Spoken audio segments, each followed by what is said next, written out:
Okay, so we're going to open it up for discussion. Does anyone have any questions to start with for our panelists on any issues or challenges or accomplishments, anything that they want to share? First, I want to thank the panelists for their great inputs this morning. But the one thing that puzzles me, for example, Bob said it's about business, sound like Donald Trump, right? He says it's all about business. But how many CLOs are reporting to the C executive as opposed to an HR director? I think that's a very critical issue moving forward for CLOs. I'd love to have the panel's views on that. I'll just say quickly, at Ketchum, I report to the Chief Talent Officer who reports to the CEO.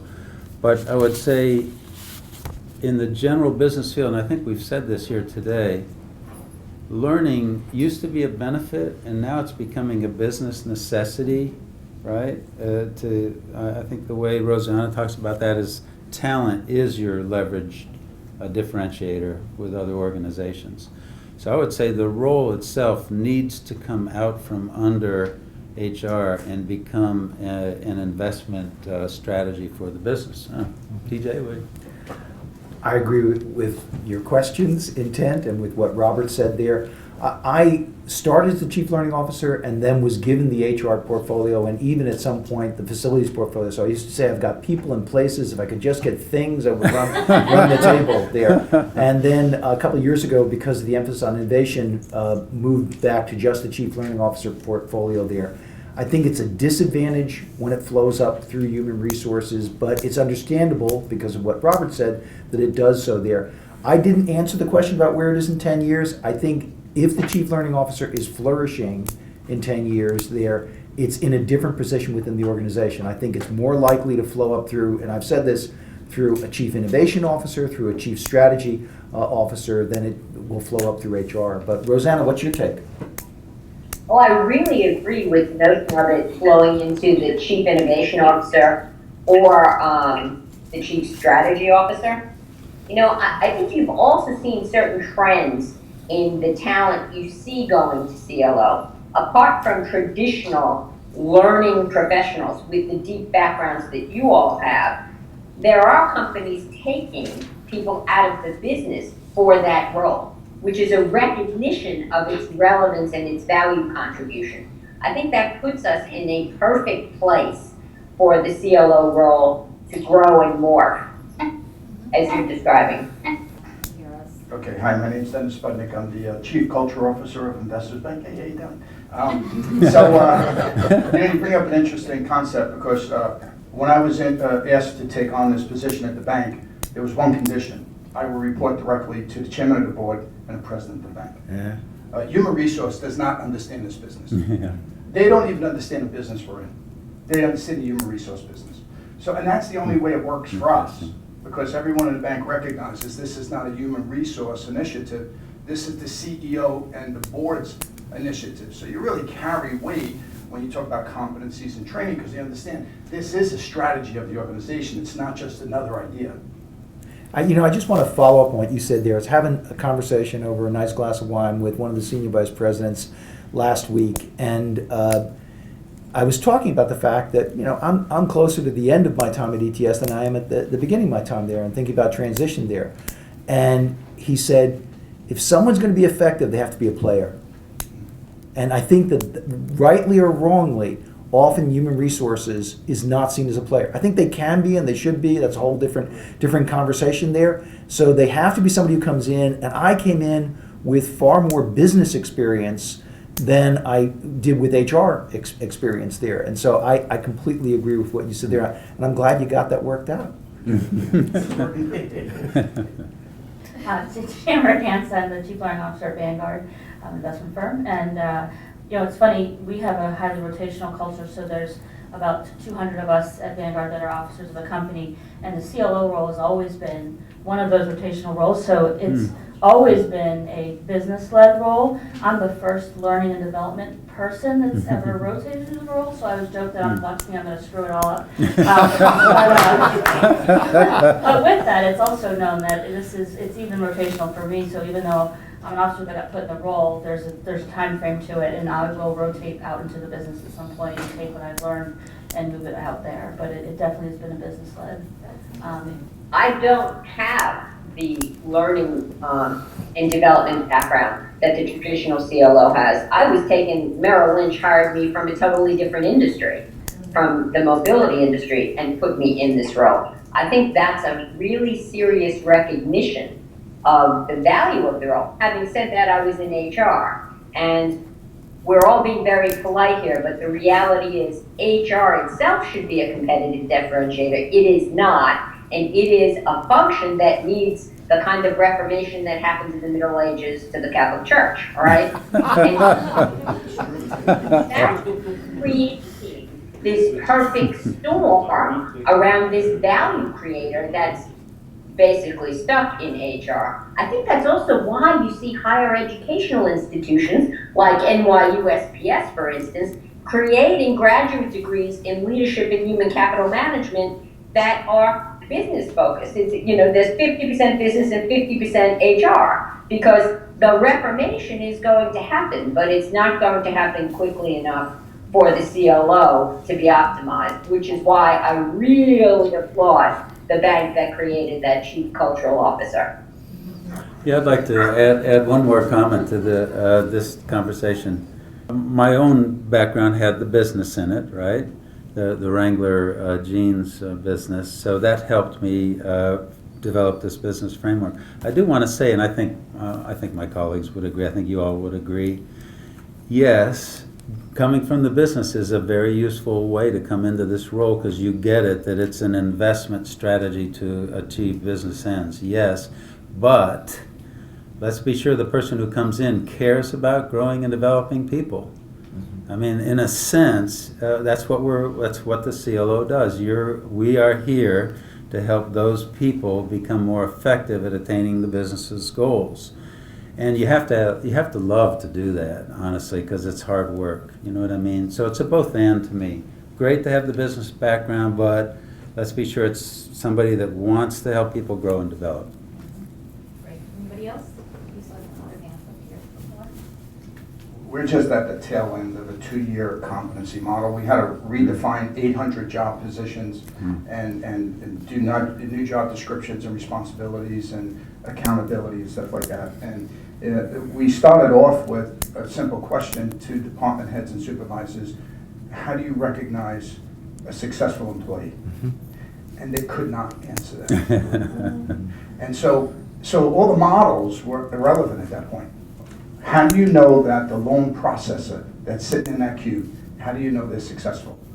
And that was the hardest job, because they said, well, I never really thought about that.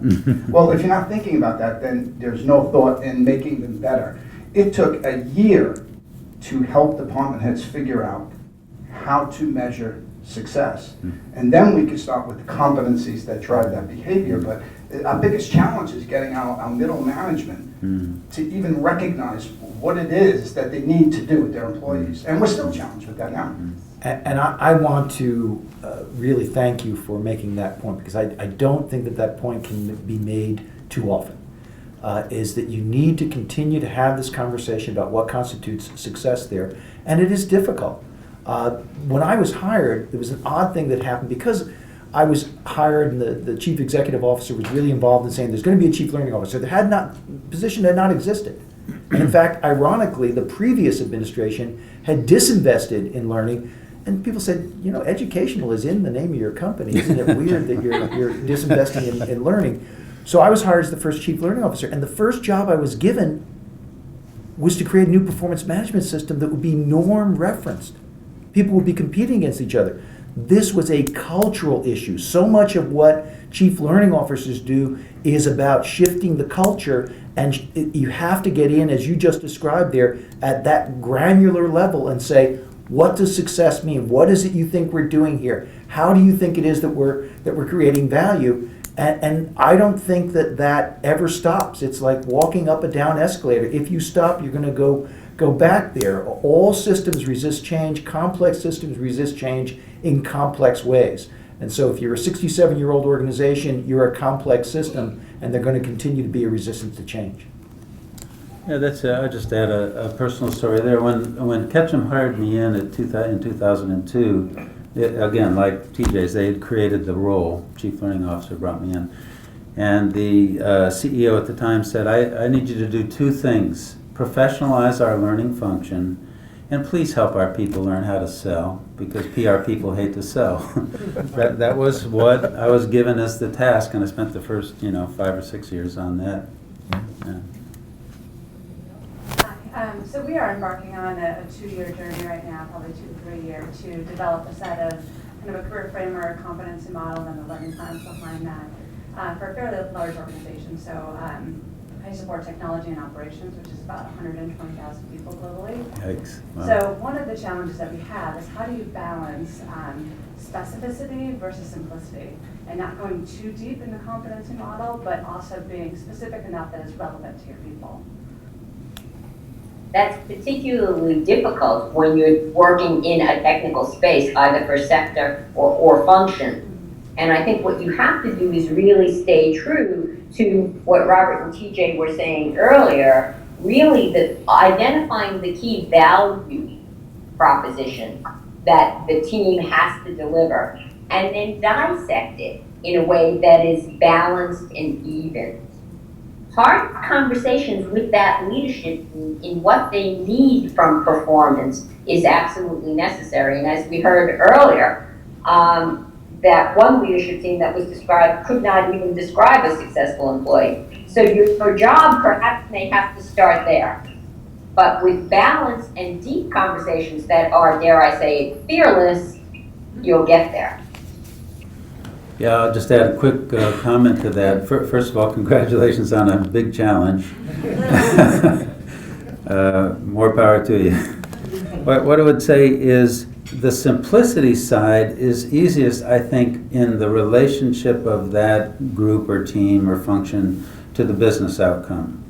So, at Ketchum would be, okay, this team and this function, you're responsible for developing a digital strategy for clients. And that's going to be proven when you can show the share of the client revenue has grown to 20% digital services, okay? That's where I think you're better off to get it simple, so that what I find is and we've said this in a variety of ways here today from the audience too, if the people can't tell how does their work support the organization's business goals, then what are they doing? So that has to be simple enough that everybody can say what it is. You see what I mean? And then I think you go for the more complexity of what are the technical skills I have to show evidence of. I think you are struggling with what was for me one of the key challenges that I had in doing this kind of work here.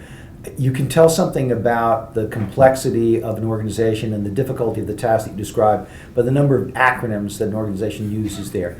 When I first got to ETS, I compiled a list with the help of others there of all the acronyms. At that time, it was 650. Now it's over 1,000 and growing. You just won't stop there. And why do people create acronyms? Because they're looking for a shorthand for something that's more difficult to explain there. They're looking for distinctions, and they need those distinctions. So we took two approaches to that. One was, in each case, we said, does there exist a book of knowledge, using the project management model for this particular domain? Now, in some cases there was, and that was great. So we said, okay, well, that's where we're going to let you worry about the granular aspect, but you're going to use that outside reference there. If not, you really should think about how you could codify, and we'll help you to put together various knowledge objects you've got to at least come up with something rough there. But the simple side for us was, proficient means that you can do it and you can explain it to someone else. Mastery means you can teach it to somebody else. Expertise means that you can actually reimagine this particular domain here. You're adding things to it there. So again, to use the project management example there, we've had people who are experts who've rethought how you do project management for creating a new test. It's not done the same way as it was done before. So that's the simple side for us there. And then the book of knowledge, we have to rely upon as much as possible outside sources or the knowledge objects that already exist there. We don't want to recreate it. We don't want to bring a whole bunch of people in the room and say, well, let's all create the book of knowledge here. You must have some reference points that you're dealing with. If you don't, then that's another problem. I can catch up with you afterwards if you want. I think we do something that we kind of balance two things. So we have very general competency. So we literally have one that has for individual contributors and one for people leaders. 7 competencies underneath each of them. No matter what level of leader, our CEO has the same 7 as his frontline leader. It's just the how and what success looks like varies from each. But then we have sort of so that's sort of the really core of what we believe is the how. Like, an example is sort of like developing crew. The crew is employees, or like this whole ship theme. It's kind of crazy. But relationship management, leadership impact, conceptual thinking. So we've defined 7 that we think are core no matter what you are or what role you are as a people leader or an individual contributor. And then we balance out with cascading business goals. So then the business goals say, okay, here's the things the CEO wants us to accomplish for Vanguard this year. Here's how HR is going to support that. Here's how the talent management organization is going to support that. Then here, if you say you work for me in the learning and development group, here's specific goals that you have to achieve. But at the end of the day, you're measured on just those 7 things, and how you accomplish them is what we deem is important. I'm not quite sure if I understood your question, but I'm going to give you how I perceived your question. You know, we have 800 people that had to go through credit management. They had to learn credit. But we have all different levels of competencies. We have some people who've been in the business for 30 years, and we have some people that were just, within a year, they were introduced to banking. So what we did was we took this complex education and broke it down into 5 modules, level 1, 2, 3, 4. And we had everyone go through the modules, but you could test through first. So if you could test through and you're successful with the test, move on to the next module. If you're not successful with module 1, you've got to take a class.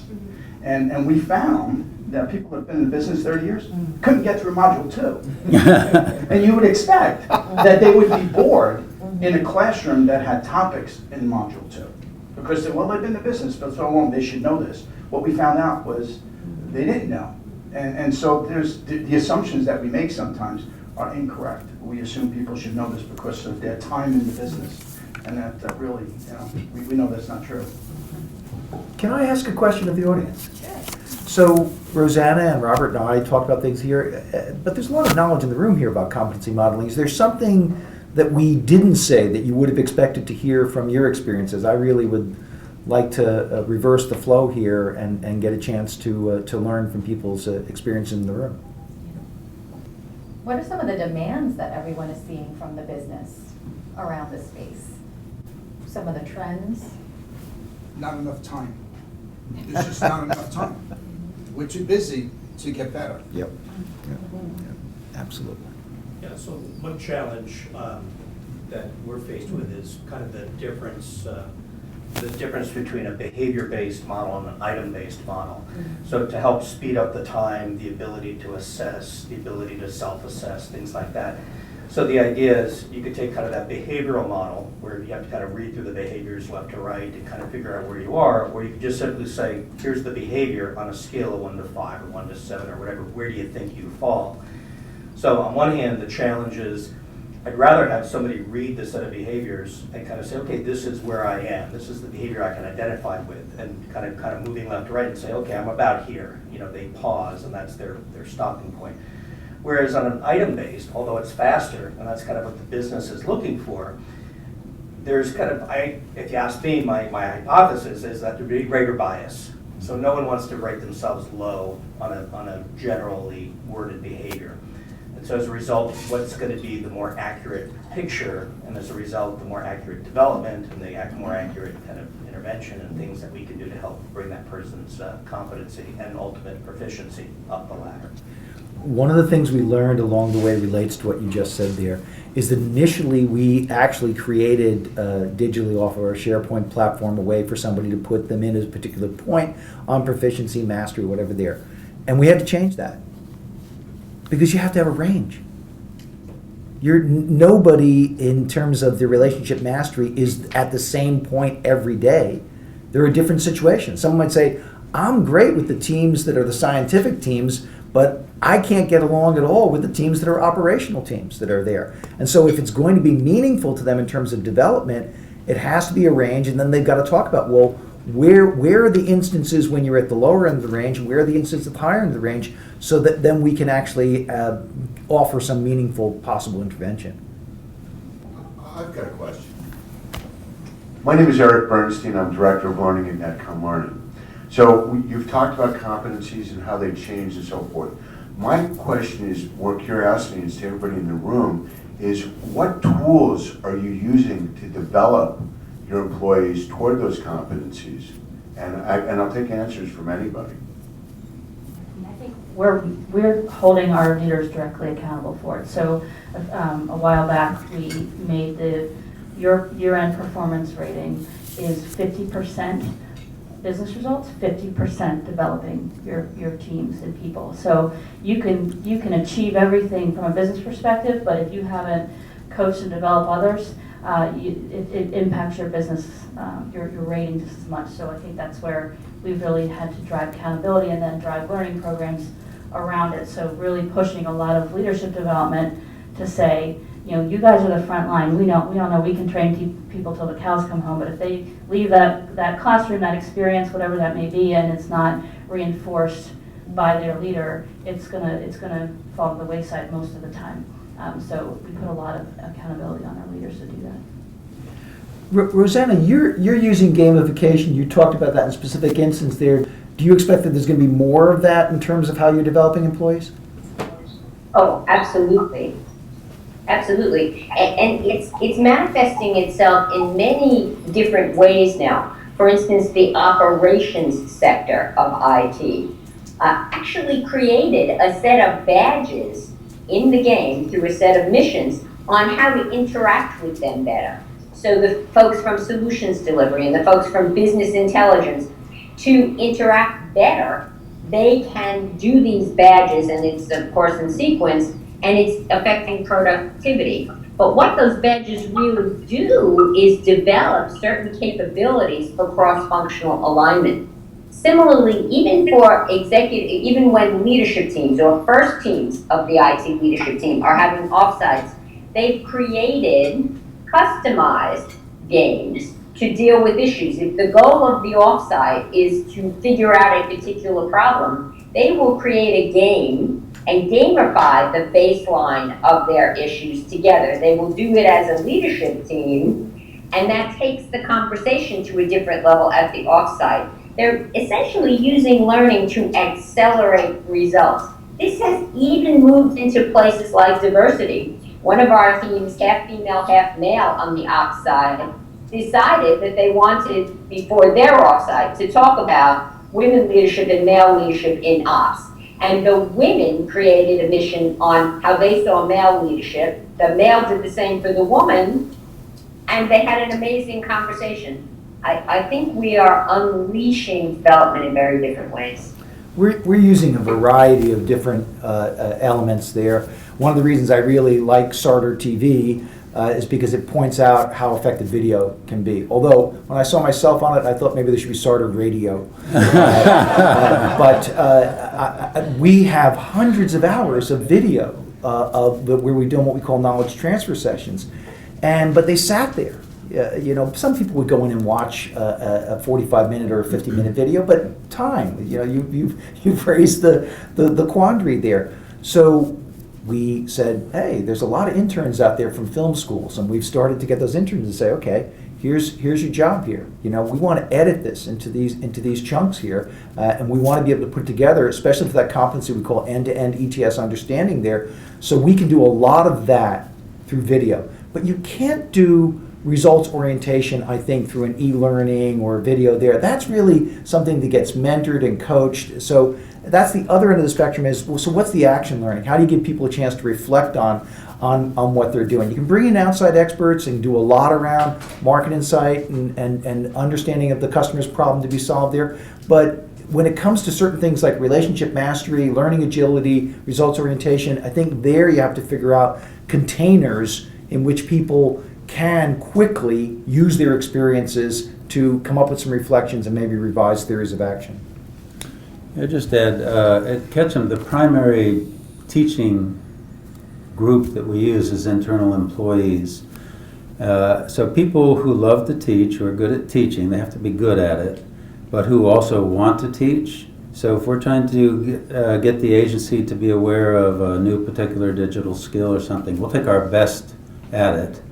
And our central learning budget supports, if it's going to be face-to-face, we support the travel costs of that person. But we're using a huge amount of live video currently. We do a tremendous amount of 30-minute, 45-minute live video, which we take our learning expert, and I believe strongly that the internal learning experts, the internal experts know more than the external experts because they have the context of Ketchum. And so what I've experienced with external experts is they often have very good ideas, but then you still have to translate them for Ketchums. So if you can find the internal person who can teach that, they already have taken that expertise and customized it to Ketchum. And then they become a little bit of a superstar, they love to do it, and then people sort of identify that competency with that individual, and they can call him or her, say, how do I do this? That is how, I would say that's our primary tool currently for teaching skills. My name is Rob Hardy. I'm with Netcom Learning as well. I'm an enterprise learning consultant. And prior to joining Netcom Learning, I was in the project management performance improvement space, where we used to say pretty regularly that learning and development is a place where good things go to die. My question is sort of around, you made a comment earlier about how co-creation of competencies is key to value creation. For an organization that hasn't necessarily gotten to that level of maturity, how do you change the perception of learning and development as that place where people are simply checking the box, where competency development might be the end result, and changing that perception so that the business sees more value from the learning organization? When I'm asked what it is that my organization does, I say that we are responsible for connecting ETSers to the knowledge and people they need to get their work done, and developing individuals, teams, and the entire organization so that they can add value, integrating diverse perspectives. Let's go to the first part there. Anthropology before technology. How do people get their work done? So you can ask that question. If you don't get an answer, that tells you something. If you do get an answer, then you've got a starting point for the conversation there. Too often, technology comes first, and we don't understand exactly what it is that people are currently doing there. And I think that layering on technology, and I mean that in the broader sense of the term here, in terms of, well, here's the adult learning design, whatever, without understanding where that person is right now, how work gets done, failing to do a gap analysis. Does someone have an idea of what the ideal is here? If they don't have an idea of what the ideal is there, you got to spend some time figuring that out. Maybe it comes from an external reference point, but I can tell you this, because I was a consultant for many years before I went inside at ETS there. I never met a CEO who couldn't answer the question. So then it's great because you can say, well, you're having trouble answering that question. When I was talking to the CEO the other day, and then it starts to come clear for people in that regard. So it starts with how people get their work done. Yeah, I would just say if I went into an organization that was developmentally on a path here, I would start with the learning person, the person most responsible for the learning services internally, and ask that person to meet with a senior leader of some kind. Could be CEO of North America, could be the CEO of the organization, and hold that conversation to see how close is that person's knowledge of the learning services to being seen not as an HR benefit, but as a business necessity that achieves business strategy.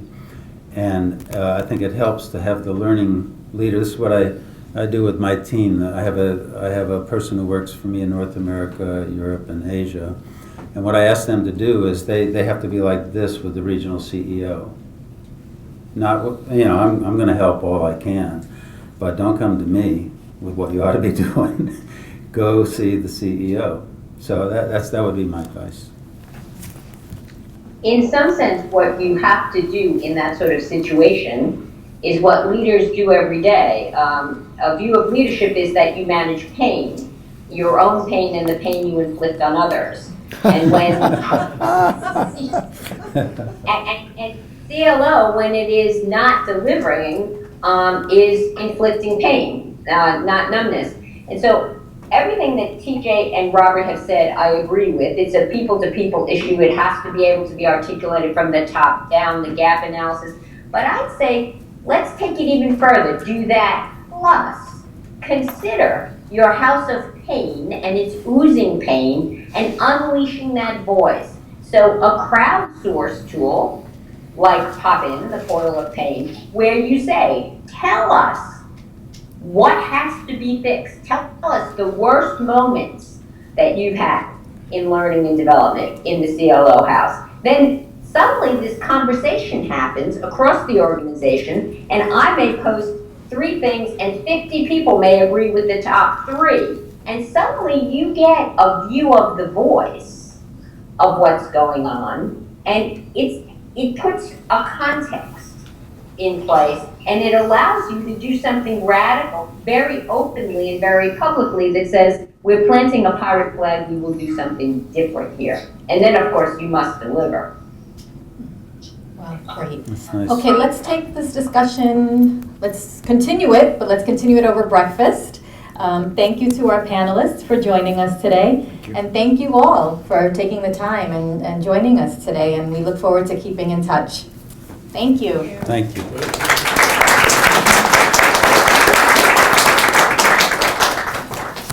Rosanna, you can go back to bed now.